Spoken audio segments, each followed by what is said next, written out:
This story was sent to me by a man named Daniel Whitaker. He asked me to share it exactly as he wrote it. No changes, no embellishments. Because, according to him, every detail of what happened is true. He ended his message with a sentence I can forget. If anyone else hears knocking under their bed, don't look. Don't ever look. This is his story. Daniel had lived in the city his whole life. Loud streets, thin walls, constant noise. But when a new job offered him a remote position, he finally decided to leave it all behind. He found a small, old apartment on the outskirts of town. It was cheap. But the place looked decent enough. A narrow bedroom, wooden floors, a single window facing a dead field. The landlord was an older man named Mr. Grayson. Thin, quiet, nervous. He handed Daniel the keys without ever making eye contact, and the last thing he said before leaving was, "If you hear anything at night, try to ignore it." Daniel laughed it off. Bad soundproofing. Probably. Old pipes. Loose wood. Nothing to worry about. His first night there was calm until 3:17 a.m.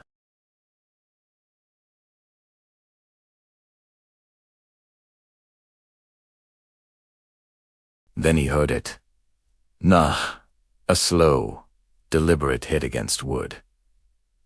He tried to rationalize. The neighbors, the furniture settling.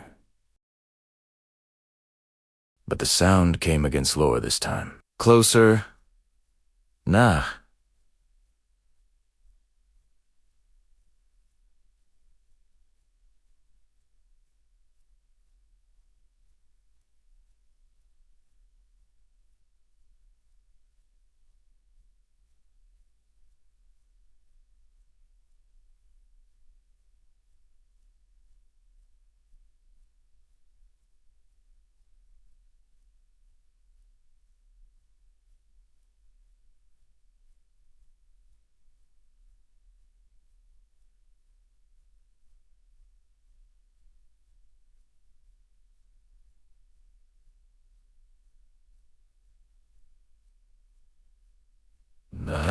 Daniel turned on his phone flashlight and pointed it toward the floor. The knocking was coming from under his bed. A chill spread through his chest. He leaned over the mattress, holding his breath. The wood beneath him vibrated with the next knock.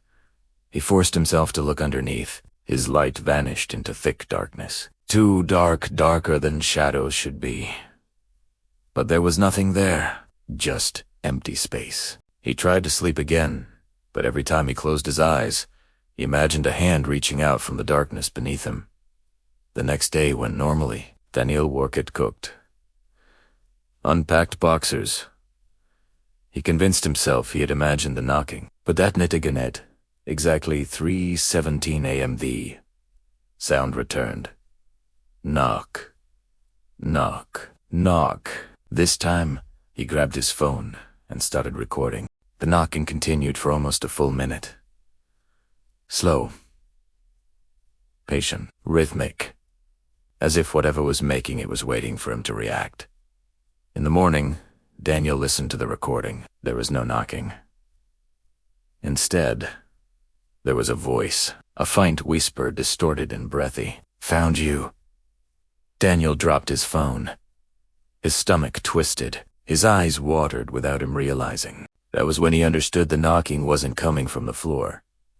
It was coming from something inside the mattress. That night, Daniel didn't sleep, but somehow, at around 2 a.m., he dozed off sitting on the floor, back against the wall. He dreamed he was lying on the bed Onable, Tomub. A cold weight pressed down on his chest. The room was pitch black.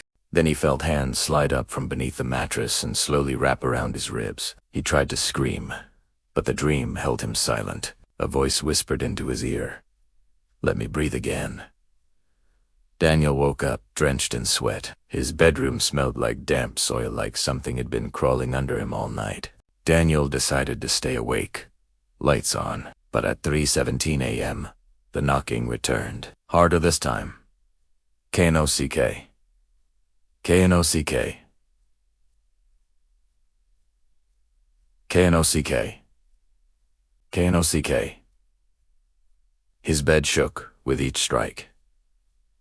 Daniel couldn't take it anymore. He ripped the sheets off and pushed the mattress to the floor. When he did, he saw something impossible. The bottom fabric of the mattress was bulging outward. Something inside it was pushing. He grabbed scissors from his desk and sliced the fabric. What he saw inside changed him forever. Inside the mattress was a hollow space. Not padding, not springs. A space big enough for a person to curl inside. The interior was covered with scratch marks. Deep grooves cut into the wood beneath clumps of hair, bits of torn fabric, finger marks, teeth marks, and in the center, a small, rusted metal door bolted into the wooden floor. Daniel stepped back, shaking. A door. Under the mattress. He didn't touch it. He didn't dare. Daniel called Mr. Grayson the next morning. Furious, Grayson arrived within minutes. Fast, too eager. When Daniel showed him the hollow, the landlord didn't act surprised. He didn't even look shocked. Instead, he whispered, "You shouldn't have opened it." Daniel demanded answers. Grayson refused. As he left, he said one last thing. "Whatever you do, don't open the door beneath the bed. It's not meant for the living." That night, Daniel couldn't sleep. He sat on the floor, facing the mattress. Flashlight pointed at the metal door. At 3:17 a.m., the knocking returned. But this time it came from inside the metal door. Soft at first, then louder, then faster. Knock, knock. Knock. Daniel backed away, trembling. The bolts on the door started to shift. One by one, screeching metal. Then the door creaked open. A hand slid, out long, pale, thin, with fingers too long to be human. They tapped the floor in that same slow rhythm. A head emerged next. White. Gaunt eyes sunken, mouth stitched shut. Daniel screamed and ran. As he fled the apartment, he heard something crawling out of the hollow space, its nails dragging across the wooden floor. Daniel moved out that same night. He never returned. Never picked up his furniture. Never asked for the deposit back. He says he still sometimes wakes up at 3:17 a.m. to the sound of knocking beneath him, no matter where he sleeps, and he swears the thing from the mattress is still looking for a way out.